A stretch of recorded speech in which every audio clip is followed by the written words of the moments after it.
Olá, pessoal, boa noite. Então, estamos aqui hoje, vamos falar sobre a produção do agronegócio no Cerrado. A gente vai falar mais ou menos como que se deu esse desenvolvimento do agronegócio no Cerrado brasileiro. E vamos ver como que foi esse desenvolvimento, o que que vem ocorrido e quais são as tendências para o agronegócio da próxima na próxima geração. A gente vai ver quais são as próximas tendências, o que que o agronegócio tem para oferecer nos próximos anos, tá certo?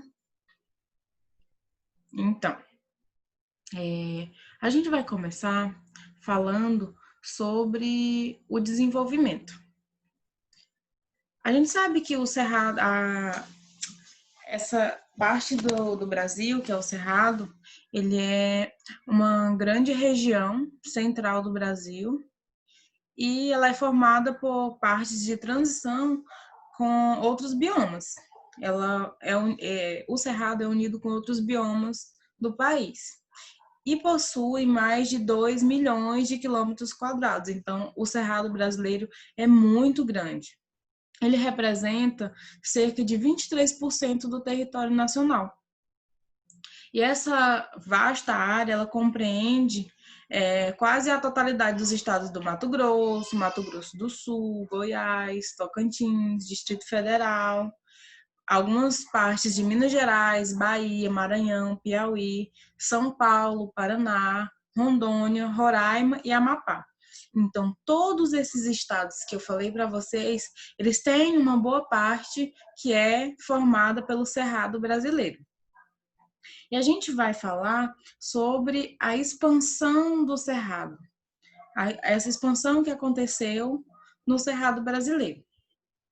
E a expansão da produção, principalmente a produção agropecuária na região do Cerrado, ela foi um resultado de uma série de fatores que aconteceram simultaneamente, que a gente pode destacar alguns processos migratórios de colonização e programa de desenvolvimento do governo, adaptação tecnológica de produção, alguns lugares que se adaptaram melhor à tecnologia de produção tiveram essa expansão mais rápida, avanço de infraestrutura também, as cidades, as regiões que tiveram um avanço de infraestrutura melhor acabaram expandindo mais rápido.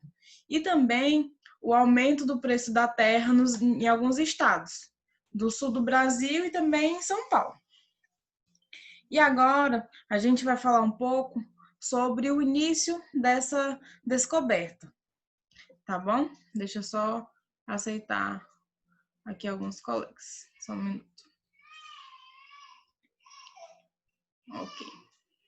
Então, o Cerrado brasileiro, no início mais ou menos dos anos 60, por aí, aconteceu um impulso à pesquisa agrícola, em média nos anos 60. E esse impulso da pesquisa agrícola e pecuária, ele ganhou força com a regionalização do Ministério da Agricultura. E essa regionalização, ela trouxe leis e a partir daí foi criada uma série de instituições, institutos de pesquisa e experimentação específicas para a agricultura e agropecuária, vinculados diretamente aos órgãos do governo e também a todos os outros órgãos do Brasil.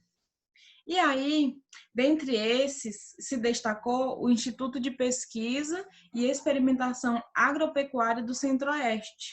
Esse instituto de pesquisa, ele foi sediado em Sete Lagoas e especializado na pesquisa de milho e sorgo, que foi incorporado à Embrapa. Essa sede de experimentação de agropecuária foi incorporado à Embrapa.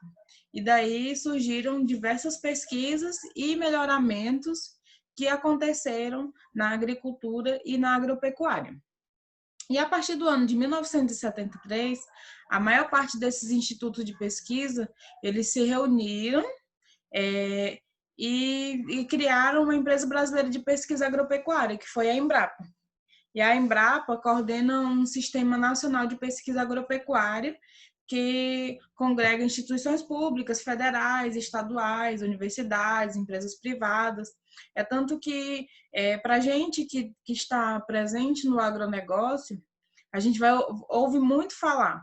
Sempre alguma coisa relacionada ao agronegócio, a gente sempre ouve muito falar da Embrapa, porque é um instituto que está presente no agronegócio desde o início das pesquisas relacionadas à agricultura e à agropecuária.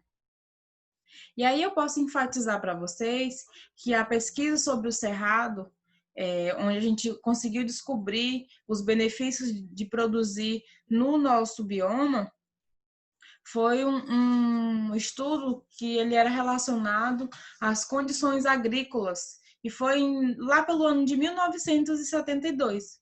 E foi feito pelo Instituto de Planejamento Econômico e Social, que é o IPEA.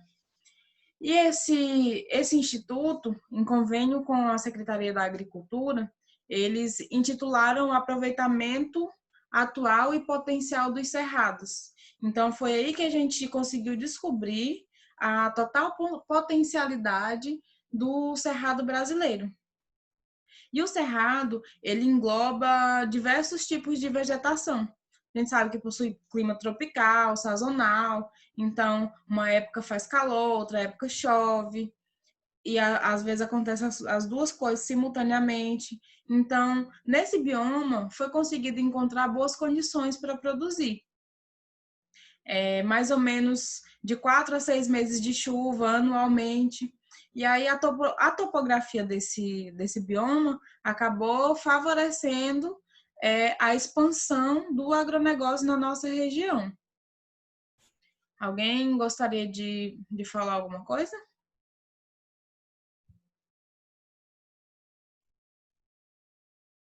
Ok, vamos continuar.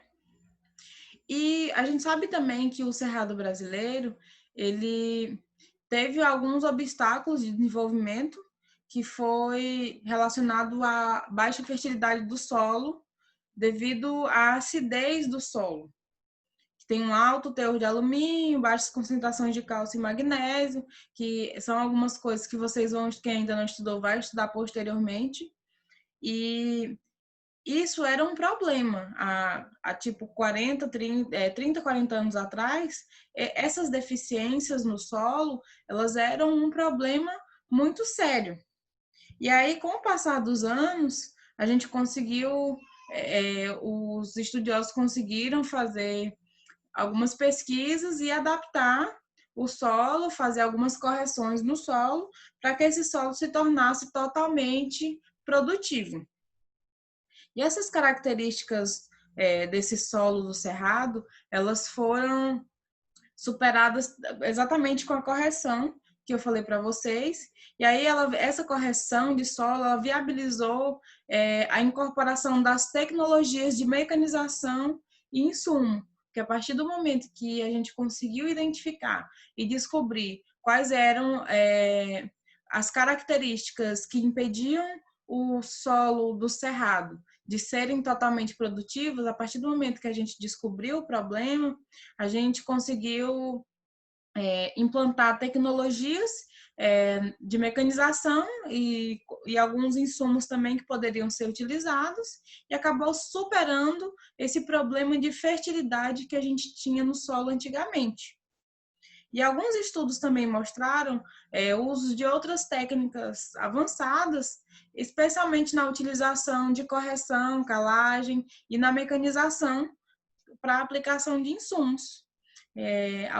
Algumas pessoas fizeram estudos mais avançados e conseguiram alguns resultados mais vantajosos. E esses estudos eles foram realmente fundamentais para que acontecesse essa expansão significativa, principalmente no cultivo e na ampliação de soja, de café, de algodão, de sorgo, porque, lógico, a gente sabe que não é produzido café na nossa região, na região do Maranhão, na região de Balsas, mas existem alguns outros estados que produzem café e que também o bioma predominante é o cerrado. a produção de algodão, de sorgo, de frutas, de hortaliças. Essas produções elas conseguiram uma expansão significativa quando foram descobertos como poderia resolver os problemas do solo. E aí o Cerrado ele se transformou com uma das áreas de melhores condições para expansão e diversificação de produção.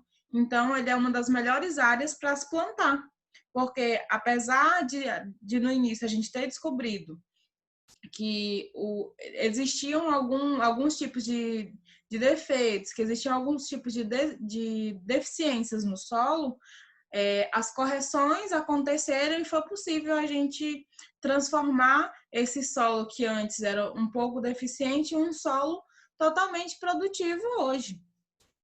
E essas transformações se deram através de transformações aos poucos.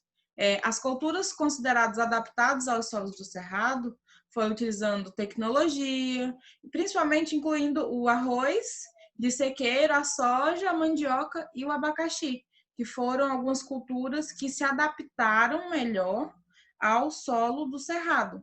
Então, vocês podem até gravar o arroz de sequeiro, a soja, a mandioca e o abacaxi foram as culturas que melhor se adaptaram às condições do solo do Cerrado brasileiro. E em áreas de condições climáticas que são mais favoráveis, que apesar da gente saber que o Cerrado ele tem umas condições climáticas mais específicas, em algumas áreas, em algumas regiões, existem umas condições climáticas mais favoráveis para determinados tipos de produção. Que existem alguns como o trigo, amendoim, o milho e feijão, que podem ser diferentes do que a gente produz na nossa região, que é Balsas, tá? E aí o Cerrado, ele pôde também se adaptar, as outras culturas que puderam se adaptar foi também a cana-de-açúcar e a laranja. E aconteceu um deslocamento de pessoas, e aí a gente até pode citar esse deslocamento de pessoas, a gente pode usar como exemplo a nossa região mesmo de Balsas, que muita gente que trabalha com agricultura na nossa região, em Balsas, não é de Balsas. A gente sabe que muita gente veio de fora, que tem muitos gaúchos na nossa cidade, muitas pessoas de outros estados que realmente fizeram essa transição, mudaram de o lugar onde moravam, que eram produtores em outros lugares, e foram para a nossa região. Exatamente pelo fato da gente ter do nosso bioma ser um pouco mais favorável para essa produção. Existem famílias em Balsas, por exemplo, que os pais vieram de outra região, principalmente da região sul do país. Os pais vieram, trouxeram os filhos pequenos. Hoje em dia, esses filhos já têm outros filhos e que acabou transformando a família toda em produtor e trazendo a transformação que eles tinham lá na região onde eles moravam, trazendo essa cultura para a nossa região. E aí a gente pode perceber isso bastante na região onde a gente mora, aqui na região de Balsas, que muita coisa é diferente do que é em outra cidade aqui perto, porque a cultura também predomina uma cultura de um outro lugar, que é a cultura do sul, principalmente. E aí a gente pode citar que esse cenário, depois da década de 70, a década de 70, principalmente, ela ampliou as áreas produtoras de grãos nos estados e aumentou o preço de terras em alguns lugares. Uma coisa que eu acho importante falar é que Balsas, na época em que os produtores estavam migrando para cá, para a nossa região, eles até tentaram ficar em outras cidades que eram próximas a Balsas para fazer, para produzir, para conseguir produzir melhor. Mas a cidade que melhor acolheu, que melhor eles conseguiram se adaptar, que eles tiveram mais acolhimento, foi na cidade de Balsas. E a gente tem um grande retorno em relação a isso, porque a gente sabe que a nossa cidade ela é uma cidade que é praticamente a capital do agronegócio no Maranhão. A gente sabe disso, que é uma cidade bastante movimentada, exatamente pelo fato do agronegócio estar bastante inserido na nossa cultura. E aí a gente pode perceber também que geralmente que praticamente quase toda a economia da cidade ela gira em torno do agronegócio. E a gente pode utilizar como exemplo, na época que a gente teve aquela seca, onde as chuvas vieram no momento errado, a gente teve uma grande perca na economia, porque muita gente perdeu emprego, muita gente ficou sem ter como trabalhar. Por quê? As empresas do agronegócio tiveram que demitir funcionários porque tiveram muitos prejuízos referente a essa seca. E aí a gente pode perceber nesse momento que o agronegócio é muito importante para a nossa região e que o que traz os benefícios do agronegócio para a gente, além dos produtores, é o bioma que a gente tem. A gente vê que o bioma do Cerrado, ele nos traz muita facilidade para produzir. Lógico, eu não estou dizendo que a gente basta colocar as coisas lá, plantar e pronto. Não é isso. A gente também tem as dificuldades na nossa região. Mas o nosso bioma, ele favorece bastante essas culturas. E aí agora a gente pode citar também a cultura da soja, que a gente sabe que basicamente é uma das principais culturas que são produzidas na nossa região e praticamente também o Brasil é um dos campeões de produção. E a gente pode citar a cultura da soja no Cerrado. A gente pode falar, eu vou explicar um pouco para vocês sobre essa cultura da soja no Cerrado. Mas antes, eu queria que vocês participassem um pouco. Alguém tem alguma coisa, quer falar alguma coisa? Todo mundo está conseguindo me ouvir? Está entendendo o conteúdo? Tá tudo certo? Me sinalizem aí para a gente poder continuar. Tá tudo certo com as informações até agora?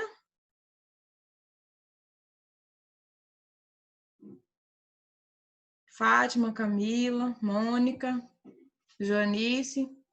Tá todo mundo conseguindo entender? Estão conseguindo me ouvir? Então tá ótimo. A gente pode continuar agora falando sobre a cultura especificamente da soja no Cerrado. A gente sabe que a explosão propriamente dita da soja no Brasil coincide também com o processo de modernização da agricultura, porque onde iniciou essa modernização, ela se iniciou no final da década de 70 e contribuiu de uma forma significativa para um salto quantitativo e qualitativo na produção de soja, principalmente na região do Cerrado. E aí, lá por cerca de 1975, essa produção de soja no Cerrado, ela era praticamente inexistente. Praticamente não existia plantação de soja no Cerrado. Só recapitulando, eu falei que se iniciou, que essa explosão de produção da soja se iniciou na década de 60, mas em 1975 ainda era quase nada essa produção de soja. E aí, representava cerca de 10% de toda a produção do Brasil. Ou seja, em 1975, a soja produzida ela chegava mais ou menos a 10% de todo tipo de produção no Brasil. Era menos de 500 mil toneladas. E em 2010, para vocês terem noção do salto, em 2010 a produção de soja no Brasil atingiu a marca de 68,7 milhões de toneladas. Em 1975, a gente produzia 500 mil toneladas. Em 2010, a gente conseguiu produzir 68,7 milhões de toneladas. Então, a gente aumentou, houve uma explosão de produção, exatamente como eu tinha falado anteriormente. Essa explosão de produção foi acontecendo aos poucos. E nesse ano, que foi em 2010, o Cerrado ele correspondeu por 57% de toda a produção nacional. Para uma produção que em 1975 era 10%, para estar 57% agora, foi um aumento muito grande. E aí, do ponto de vista econômico, a cultura da soja ela ganhou uma muita importância nos últimos anos. E a gente pode perceber também isso bem dentro da nossa realidade, na realidade da nossa cidade, que a cultura da soja ela é bastante importante, ela vem ganhando cada vez mais importância nos últimos anos. Principalmente quando aconteceu a ampliação do mercado externo, com as necessidades alimentícias asiáticas, principalmente na China e na Índia. Em função de distintos, a produção mundial de soja ela foi multiplicada por 10 nos últimos 40 anos. Então, o Brasil ele colaborou de forma significativa para essa multiplicação, porque para esse crescimento, o Cerrado ele é responsável hoje por aproximadamente 15% de toda a soja produzida no planeta. Isso são dados da Embrapa. Então, 15% de toda a soja produzida no planeta é produzida no bioma Cerrado, que é no Cerrado brasileiro.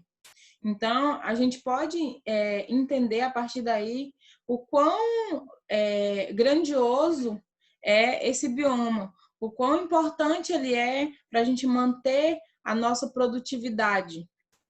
Vocês estão conseguindo entender?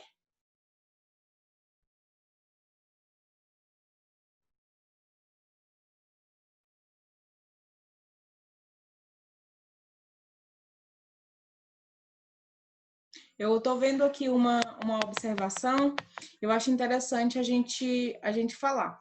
Ó, uma pessoa colocou assim: quando começaram a vinda dessas novas pessoas para explorar as qualidades do cerrado, teve algum tipo de desvantagem em relação ambiental? Lá no começo, teve um índice maior de desmatamento para a abertura de novas áreas? Então, Vânia, vamos falar sobre isso. Querendo ou não, algumas pessoas até podem dizer que não houve nenhum problema ambiental, mas é impossível a gente conseguir fazer uma grande produção, conseguir fazer um desenvolvimento agrícola.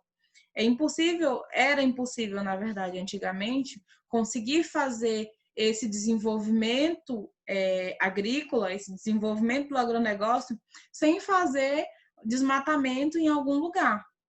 Mas o que é importante entender nesse momento?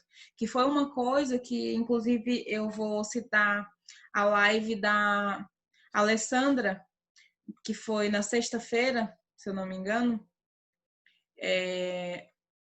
Na sexta ou foi na quinta, a gente assistiu a live dela e ela até falou exatamente sobre isso, que algumas pessoas colocam toda a culpa desses problemas no agronegócio, mas não. Algumas leis e as pessoas, realmente os próprios produtores, eles são os que mais precisam da natureza.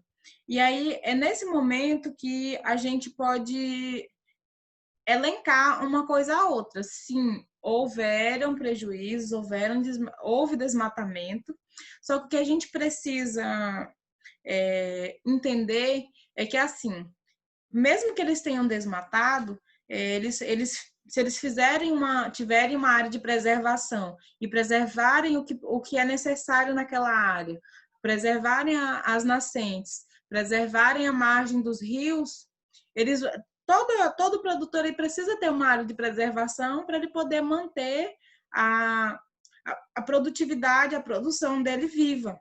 Ele precisa manter a terra onde ele planta viva. E para ele manter essa terra, ele vai precisar fazer preservação em uma parte da propriedade dele. E como a Alessandra citou, ele é uma das pessoas que mais precisa da preservação daquele local. Então, eles não são propriamente os vilões da história. querendo ou não, como eu falei anteriormente, existe o desmatamento. De qualquer forma, hoje em dia, por exemplo, a gente consegue produzir mais em um mesmo espaço, em um mesmo lugar.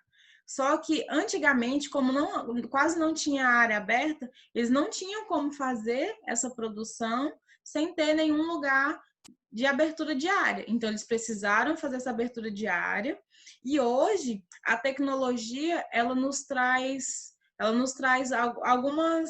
alguns benefícios. É possível a gente conseguir, com o auxílio da tecnologia, fazer algumas adaptações e conseguir desmatar menos. Algumas propriedades têm até desmatamento zero. Por quê? Com a ajuda da tecnologia, eles acabam conseguindo se adaptar e adotar algumas ferramentas que proporcionam o aumento de produtividade sem desmatamento, sem mais abertura de área. Mas, como eu já tinha dito, antigamente, ou se você pegar uma área hoje que não tem nada aberto, nenhum tipo de abertura de área, e quiser plantar, não tem como você conseguir plantar sem fazer um desmatamento. Só que aí você tem que fazer um desmatamento consciente. Você precisa fazer uma abertura de área, manter as APPs, que são as áreas de preservação permanente, para você poder conseguir ter um solo fértil, ter uma área produtiva. Certo, Vânia? Conseguiu entender? E para os outros que não perguntaram, ficou claro para vocês o que eu expliquei? Está tudo certo?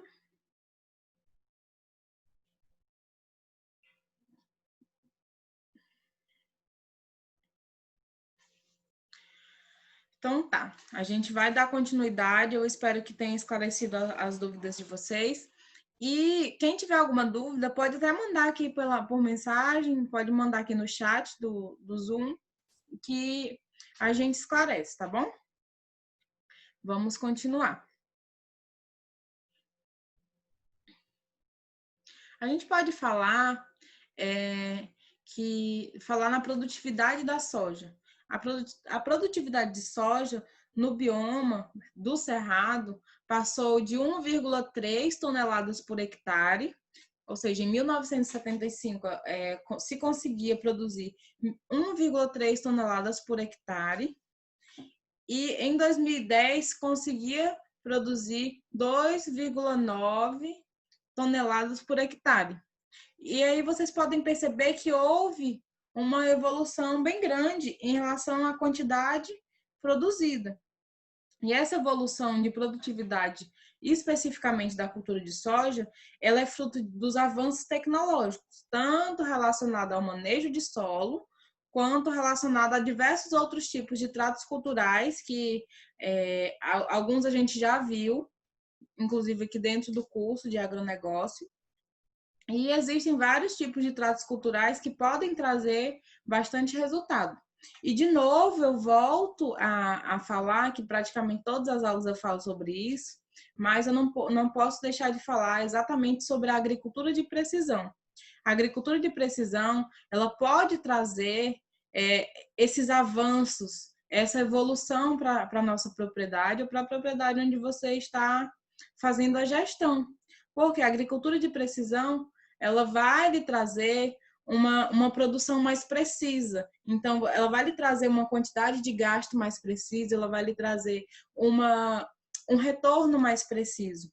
Então, a agricultura de precisão e a mecanização agrícola, eles podem propiciar grandes avanços e uma grande evolução para dentro da propriedade. Ok?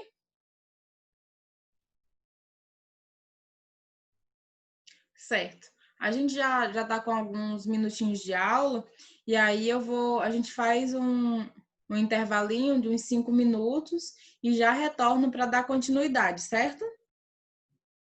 Eu quero só que vocês fiquem mais um pouquinho, que eu vou fazer a chamadinha de vocês, e a gente já vai para o intervalo, tá bom? Só um minuto.